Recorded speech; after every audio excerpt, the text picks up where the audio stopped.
So thanks for coming. I'm here to tell you a little bit of story about what I'm doing, why I'm doing it, and the kinds of things that I think are important if you want to try and do something a little bit different, right? Which is trying to push a dynamic language out into a community that traditionally has all been about statically typed languages, right? Which the Microsoft community has very much been that way, both inside and outside of Microsoft. So it's really focusing on trying to be pragmatic. I'm not a pro in this kind of thing. I'm really an amateur. I kind of dabble in these things. I've got a nice mechanism in business partners that will fund my little science experiments from time to time. So it's good in that I can go into industry and do consulting work, which is how I pay my mortgage, but also be able to do things like this in my spare time. Now, the reason how I got into this was really all about this. This is Matthew. He's going to turn 3 in September. And I've got this tradition where I write him a program for his birthday present every year. So for his first birthday present, I wrote him a Python app. And the Python app was doing the typical Python thing, which was to do Merlin, right? I had Merlin come up and go off and do some talking and stuff. And I built a little domain-specific language so my wife could write some scripts that not only could get Merlin to walk around and do things and say, but it could also get Merlin to sing, right? So I had another kind of embedded, a DSL within a DSL, which would make him sing. And so he sang happy birthday to Matthew for his first birthday. So after that, I went to for his second birthday, I had to top the first one, right? So it's going to get harder and harder. So for the second one, I had this idea. He was just learning. He was taking an interest in reading at that time. So I wanted to see whether or not I could build a flashcard program for him. So the idea was, words on one side and a word and a picture on the other side. And but being a geek, and this is what I've also discovered, right? Since he was my first kid, I had to figure out how to hack on family time, right? So it's all about being able to do this because I could turn to my wife and justify all the time in my office at home, by saying, but I'm building a birthday present for our child.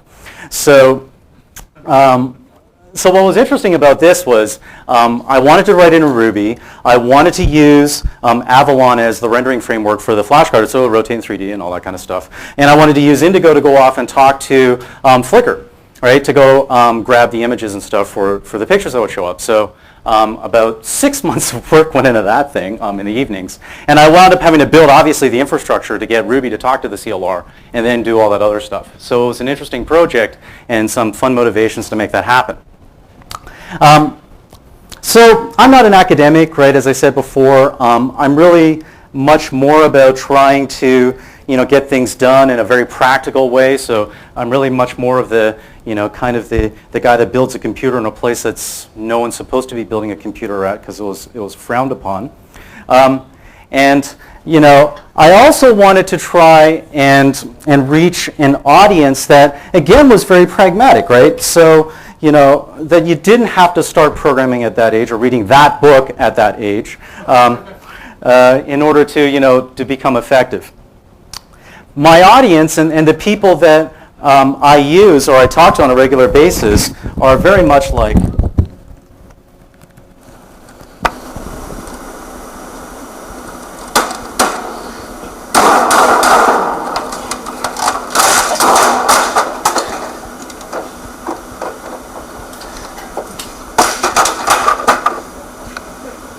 there we go.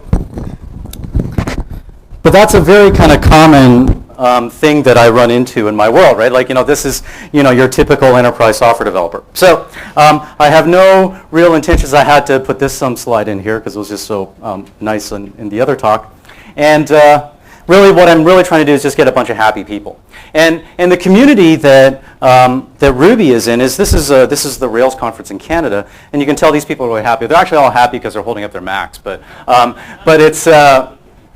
it's interesting, right? There's a lot of happiness. There's a lot of interest in this community, and certainly a lot of evangelism happening at a very grassroots level, right? It's kind of hard not to walk up and find. You can't swing a dead cat without hitting another Ruby enthusiast somewhere, right? And there's an awful lot of these people around, and because it's a language, it just lets them get their jobs done. So that's a nice thing. So again, I'm here to tell you about some obvious things, perhaps. And I just really don't want to belabor the point too much, but So I'm going to dive kind of right into it simply because this is the right kind of audience for this. So I'm going to first talk about how this thing works at a very high level. I've only got 30 minutes, so can't really go very deep in the implementation. But I want to talk about how it works, how Ruby interfaces with the outside world. And then I'm going to show you some of my favorite features, and finally I can actually demo this stuff because the code's been working for quite a while now. So Ruby, like most of the scripting languages, has a C-based extension interface. So if foo were implemented in C, and I was going to go assign something. Actually, this is actually a method call here. Both of these things map into method calls inside of Ruby. This is roughly what it looks like.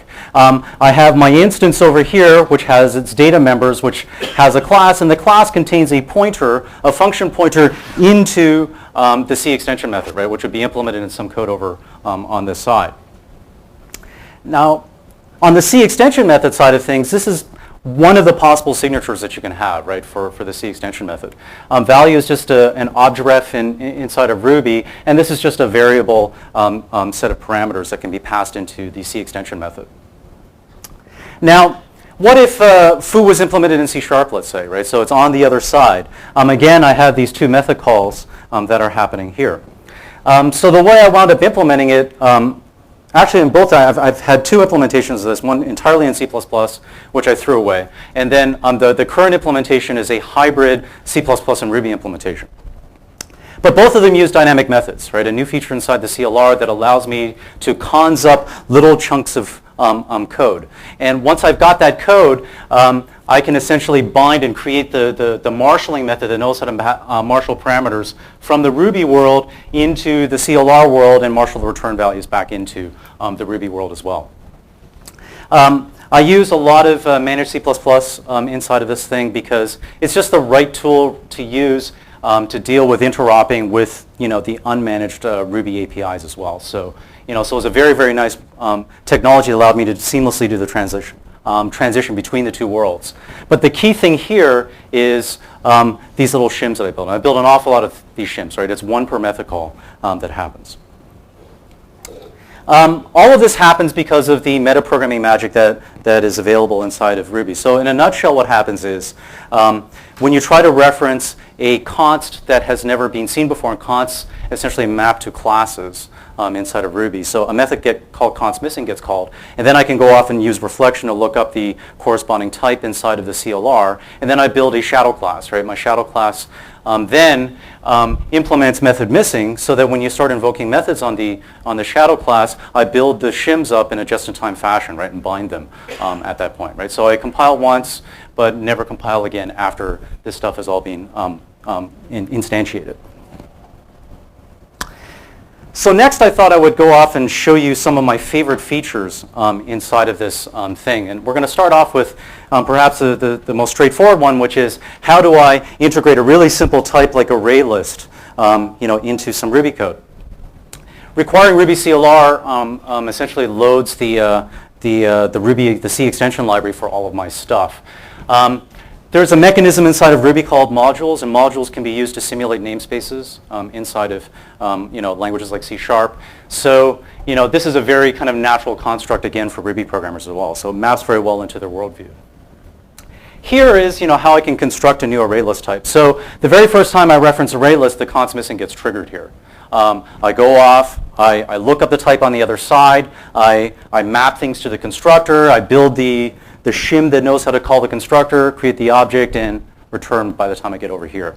And then I can now just go off and invoke methods on the .NET object on the other side.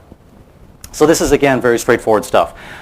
Here is the beginnings of a little bit of syntactical sugar that I also do in here as well. Note here that I can use array operator syntax against an array list, a .NET type over here, and it just works. I do an awful lot of this kind of stuff inside of Ruby CLR so that Ruby programmers can make believe that they are still dealing with Ruby objects, right? It's not like we're transitioning into different naming conventions and other kinds of things that we'll see here as well, right? Because the obvious thing here is array list, .add, of course, this is a capitalized A here. But I also do the method mapping as well. I allow you to call it via both the Ruby style naming convention as well as the .NET style naming convention. Another really nice thing is Ruby, of course, supports blocks. So using the block notation inside of Ruby, it's very natural to go off and build event handlers for .NET objects as well.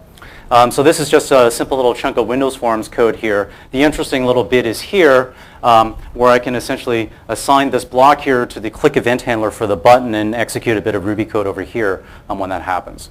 Right, so that again is a very natural style of writing this kind of code on the other side. Another thing that I support is interfaces. So in one sense here, I can new up an array list, but then I can go off and grab an enumerable. So this is kind of an interesting problem, right? This turns out to be a rather tricky problem, as it turns out, inside of Ruby and the interop mapping. And that is, I need to ask for an interface from the .NET object, and I have this kind of casting operator, right, that I more or less injected into the language to make this happen. Now, once I've got this, I can grab an enumerable, then the enumerator via that kind of chain set of calls. But this introduces a problem due to the way my design works, right? I break identity with this thing. And so this is probably going to go away at some point, right, because I wind up breaking identity. Because each enumerable, each one of these things here, right, is again another separate shadow class, right, that knows how to bind to certain objects. So now I have this problem of how do I go off and implement this feature without breaking identity, and I'm not sure this can be done. So I might have to go back to doing the very Ruby-style duck typing stuff where, essentially I walk over, I say, okay, what are the union of all the methods that I can call? And then there are naming collisions that are also possible here, so that complicates matters. And then, essentially put all of those methods onto the shadow class, to make it a legal set of things so that can happen as well. So this winds up being a tricky thing to do, but this sort of works right now as long as you don't care about identity in this particular case. On the other side, I also allow you to implement interfaces on Ruby objects as well. So this is the syntax here for implementing arbitrary .NET interfaces here, and you can go off and define these methods. This turns out to be actually very useful. Ruby CLR has existed now in various forms in the public for, gosh, at least 4 or 5 months now. So there's a whole bunch of people out there that are actually using this thing. And one of the things where they do use it for is to essentially very quickly stub out tests or test cases. So what's nice is I don't actually have to implement, I don't have to implement get enumerator here. I can just stub this out, have method missing. I can trace calls into objects and essentially have a very, very quick mock object testing framework that I can create in a hurry. And in the adoption side, to try and get languages like this into companies, this tends to be a much safer way of introducing a dynamic language. Rather than building your core thing, right, inside of this language, instead you can go off and build some of the peripheral stuff, right? It's always not as dangerous to build your build system, your deployment system, your unit testing framework, or whatever, right? It's just a bigger thing to actually build your core thing inside of this language. So this is also a good place to try and drive adoption for this thing as well. And that's just the rest of the implementation of an enumerator, so I won't bore you with that stuff. The performance is pretty good, right? Now I know, yeah, there's a bunch of people snickering about the performance of Ruby in general. I'm talking about the performance of the interop layer, right? So if I can go off and factor out Ruby loop overhead, I can get somewhere in the neighborhood of 3 million calls a second across the interop boundary. Right, so when I adjust for that, right? So this is not going to be the rate determining step in pretty well anything that you're likely to do. And this, of course, is just for a very simple thing, marshalling an integer one way and an integer coming back the other way. Although C# will do that in 200 million calls a second, but that's a whole other thing. Now, how does this work? Well, again, Ruby is very interesting, and I had to take this hybrid approach. If this were a real production thing, I would suspect that the whole thing would be written probably in C# or managed C++ or some combination of those two things. But because this is a part-time project for me, and my initial implementation was all done inside of C++, but I found that when you have to context switch away from a project for a month to do work to pay the bills and then come back in, it's really hard to remember what the hell you were doing, right, after that month layoff. So I needed to try and raise and use as much leverage as I could, so I wound up writing all of the more difficult parts of it inside of Ruby. Right? Obviously, there's a performance cost here, but it's traded off against, hey, I can implement this thing, right, using this technology. So what I have is I invented a domain-specific language, which maps, there's a one-to-one mapping to ILs, right? So I can actually embed IL statements inside of Ruby code. So my shims tend to be fairly complicated. That's the most complicated part. Well, maybe not. Maybe the second most complicated part inside of this thing. is actually building all of the various types of shims that can happen.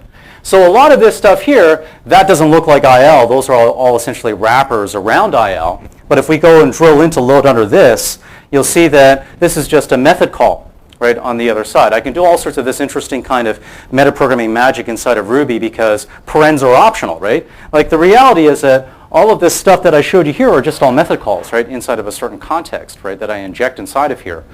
But because the parens are optional, it looks better, right? It looks like I've just embedded some IL inside of my Ruby code. And the nice thing about these kinds of internal DSLs is that I can just wrap this stuff in Ruby, around this, so I can put conditionals. I don't have to invent all that stuff again, right, inside of my little language. So this works very, very nicely to allow me to implement this thing very, very rapidly, right? So this is nice. So the code is so much more maintainable when you build it this way. So this is where I talk about the interesting helper methods that I have to try and again make it feel like you're doing Ruby programming. So you've already seen this one here where I'm going to construct an array of type int32, drop a bunch of things in there, but notice I can use standard Ruby array operators to make this happen. There are a whole bunch of different Ruby idioms that are encapsulated inside of a module called enumerable. So again, notice here that that's the create test array, so that's returning. This is a CLR array over here. But I can use a Ruby idiom, which is collect, right, to iterate over that array and collect another array of elements, right, and do that transformation inside of that block and apply it there. Right, so that again is very nice because the Ruby programmer can again pretend that he's dealing with Ruby types as well. Some of the other things I can do, and this was just a nice thing. This was a user contribution from outside. Was autodispose just calls idisposable.dispose in the end here. But the nice thing that you can do here again inside of Ruby is I can do this kind of parallel thing in here. So rather than having to nest these kinds of things one inside of each other like you would in C#, it's very, very straightforward to just kind of chain these things together inside of one thing. Right, so that's very nice as well. I've got a limited amount of generic support inside of this thing as well, so that I can go off and create a list of type int32 and do various operations against that as well. Right, so that again is a pretty straightforward thing here. Now, because I have limited resources, right, I can't solve. An interop is just full of edge cases, right? This thing is just edge case after edge case after edge case, and things that you had no idea, and then they bite you in the butt somewhere along the way. So I have to make it so that users can work around problems when they run into them, right? And there are all sorts of problems that you run into when you have to talk, across these boundaries. So here is a real example. I don't support nullable types yet, or nullable value types inside of the marshalling layer right now. It's not very hard to do, but I just haven't added it yet. And so the nice thing is that if you call, this is the Avalon dialog thing, whatever it's called, and file dialog, but that returns a nullable bool, right, as return value. So I can just wrap it up, and notice what I'm doing here is inside of this chunk of Ruby code, I can inline some C# code in the middle of that, right? And by inlining this stuff, I have this nice escape hatch, right, where I can essentially define what looks like a method, right, drop it inside my code, and so that the context is still maintained, right? It's very important to say, well, here's this thing, I need to know where this thing is inside my source code, instead of, yeah, sure, I could compile it in some C# thing in some other file and add it to my build process and all that kind of stuff, right? But for this kind of stuff, it's very, very quick to get hacking done very quickly so people can solve their problems. The unit testing stuff, the unit test for this uses extensively to set up test cases on the CLR side, so I can test calling into all of this stuff from within Ruby as well. Yeah, so that's just how to use that thing. Now here's another problem, right? So here's a target class which has an overloaded method. And notice that it's overloaded with ints and chars here, right? And they're just reverse going back the other side. The problem is, of course, in this case, well, you know what? Ruby doesn't have a char type, right? So how would I resolve that overload at runtime? And by the way, when I generate shims to things like this, I actually generate dynamic overload resolution code, right, inside of the shim. So I have to do a runtime overloading, right, because Ruby does not allow overloading based on signature or arity for that matter. So how would code like this work? So the escape hatch that I put together is you just make it explicit, right? So I have this thing where I can define instance shims in this case against the target method, and this is what you're going to call the method, right, inside of your shadow class. And then I just drop some type annotations in there so I can disambiguate to two methods, right, and disambiguate by name when I call. So this thing just allows people to get their stuff done. And this is also a performance optimization, by the way, right? Because in these cases, because there is no overload, I generate and I bind a single method, right? So there's no overload stuff, and I go straight into the target method, right, and come back out. Right? So that, again, is much more efficient by doing things this way as well. Right, so that's nice, right? So if I don't support some feature, people can just drop this kind of stuff inside their code and maybe delete it later on whenever the feature gets added. This. So I've been doing a lot of kind of like playing around with Avalon recently, right? And I'm approaching it like anybody else trying to get some stuff done, right? I'm searching the internet, trying to find code frags, how to do various things, and my God, is this thing a hard thing to program? And so I tend to kind of approach programming this thing with a very HTML-like kind of mindset. I don't know why, because this stuff kind of looks like HTML to me. So the programming kind of looks like this, right? I take that XAML file, I can load this. I've got some wrapper functions to essentially load this thing so that this parser goes off and constructs the object tree in memory after parsing that file. And then I can walk up to different elements that have names inside there and add event handlers and all that kind of stuff, right? But that's really kind of nasty and ugly. I can make it a little bit nicer by having a few little helper methods. So notice between this and this, where it was find name, I can now use the array overloading thing. And this is kind of nice because inside of Ruby, remember, I've got these shadow classes, right? And because all classes are open to extension at runtime, I can just add methods to these things. So I can add a method to the appropriate place inside of the tree. It has to be added in two places because of the way the tree actually is defined, but that's another story. But I can just add this method here, right? And that will just propagate to all elements that derive from this thing automatically, right, on the Ruby side. Right? So it's a very nice way of essentially adding some stuff to clean up the libraries, make it easier to use, and that kind of stuff. I even went off and implemented things like .inner XAML, right? And the team, I've talked to people about this, oh my God, it just pollutes the purity of the programming model, all that kind of stuff. But you know what? Guys that are coming from the web are going to want an inner XAML property, right? Because this is how they've done everything inside of browser-based applications, right? And this just makes it a lot more accessible to people as well. But I can make it a lot better, right? So, on Monday when I saw Anders' talk, I've been kind of deliberately avoiding all the link stuff, for a while because I've been building this thing. But after seeing Xlink, I thought, man, I can do better than that, right? Using the syntax that I have. So this is this Avalon builder that I kind of hacked up one evening in my hotel room. And so I've got Avalon builder here, but notice how I can essentially define, right, that same thing that I had here using this dramatically simplified syntax here, right? So that makes it just much, much easier to go off and build this. I could have sworn I had a better slide than this, but let me show you that stuff actually running now. So enough of this stuff. Let's get out of the Mac and drop back into Windows. And let's, what did I want to show you guys? Let's show you Builder. You don't want that happens. WPF, Builder. That's good enough. So you'll notice here, right, that this is a much more complete, sample of how this would work. But not only am I defining the object graph up here, but I can also have Ruby code. This is just all Ruby code, right? So I can also have my event handlers embedded in the right context inside of this thing. So again, it's a much more natural way of kind of approaching programming this thing. I completely avoid all the XML nonsense at the same time, right? Because I'm just constructing the object graph in memory here as I build out this object. And notice that the syntax is really nice, right? This is pretty well almost as minimal as you can make the syntax for describing, what this program actually does. Right, so that's pretty cool. And when you run this thing, let's just run it so it's not like it's all smoke and mirrors inside of here. This thing's Builder, right? Oh, wrong directory. Oops. Oh yeah, I was running the deleted version of this thing. I've got another one. Simple Builder is a simpler version of this thing.